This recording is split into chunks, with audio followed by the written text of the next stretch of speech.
I'm in Albany, New York today. I've been on this speaking tour, book tour in Morgantown, West Virginia, and Jacksonville, Florida, and now here, and going to Charlotte, North Carolina. So I'm hitting all the battleground states.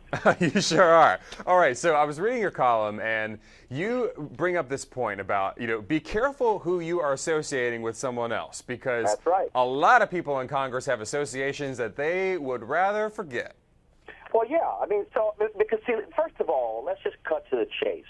This is a fraudulent discussion that is being held. It is a fraud.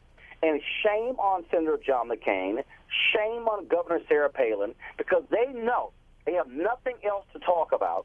And so all of a sudden they want us to be saying, let's talk about William Ayers. When did Obama hear about this guy's past? The stuff took place when Obama was 8 years old. And the McCain campaign has said that if we discuss the economy, we lose. Shouldn't Americans slap them upside their heads? The economy this year, Reggie, is what terrorism was in 2004. And just imagine if John Kerry had said in 2004, can we talk about anything but terrorism? My point is this here. John McCain has associates. He has served with violent bigots in the United States Senate. Strom Thurmond, Jesse Helms, Robert Byrd, who all have pathetic and horrible past. Now, are we going to judge John McCain on his relationship with those individuals today? Well, two of them are dead, but he still served with them.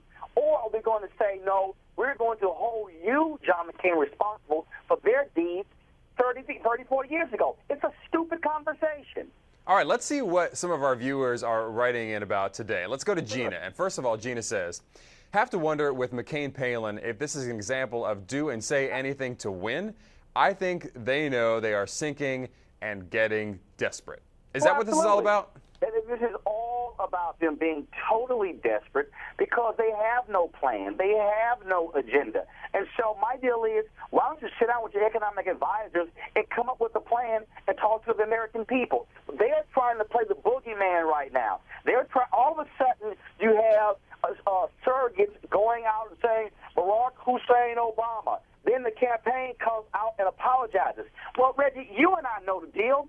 They can go to them and say, excuse me, if you come to one of our rallies and you introduce any speakers, you are not to refer to his middle name. They know exactly what they're doing. When they talk about William Ayers, domestic terrorist, what did Obama know? He's palling around.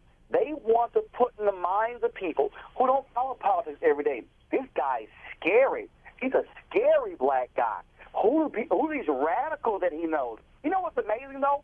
Some of the most wild radicals are the people who are on the conservative side, with these paramilitary groups. The point is, they want to scare voters, and they don't want to talk about education, health care, jobs, or the economy. Pure and simple. And, the question that I've had recently is, does any of this stuff stick? Do people believe this sort of rhetoric that is coming out? And I think all of us can agree from both sides is dirty. And here's an example of someone who does. Walt writes into us and says, Obama can't be trusted. Do you want someone who has ties to a terrorist to be president? Wake up, America. McCain is the true American who will fight for the American people. So there's proof right there that at least one person is listening, and it's making a difference with him. There you go. Another idiot. I said it, another idiot. So all of a sudden, let's trust McCain. Okay, let me go ahead and say this, Reggie. We might as well go ahead and put it out there. Because Rick Warren brought this up. Who would you trust? Would you trust somebody who met Bill Ayers, who was named the Chicago Citizen of the Year in 1997, a professor at the University of Chicago, an education activist? You met him years after he committed these heinous acts, but you want to go to trust. How about a guy who cheated on his wheelchair-bound wife multiple times and left her for Sidney McCain? Now, if you want to talk about pure trust, is there any greater trust in the relationship between a husband and a wife? See, don't play this character game, because all of a sudden start bringing up other stuff. John McCain wants to say, I have character. I'm an honorable man. Yet you are sitting here allowing the smear of Obama, and you know it's fraudulent, and you know it's wrong. Here's all I want, Reggie, and it has nothing to do with who you vote for. I want candidates to talk about stuff that matters. This has no relevance whatsoever, and they know it because this is their last best shot. Watch the McCain people and the 527s bring out Reverend Wright, bring out Ayers, because they don't want to talk about what's happening in Main Street, on Wall Street. They don't want to talk about what's happening on Martin Luther King Drive. They don't want to talk about what's happening on farm roads across the country because they want to scare these voters in Midwest states, namely white voters, into saying, can't trust that guy. No, I'm sorry, can't trust that one. Roland, invoking, yes, the interesting comment that was made at the debate the other night. But before we leave you, I do have to ask, don't we see this coming from both sides? I mean, the Keating 5 little documentary they did on the Obama website the other day, of course, was, I mean, there's no getting around it. John McCain was one of the Keating 5. That's a fact.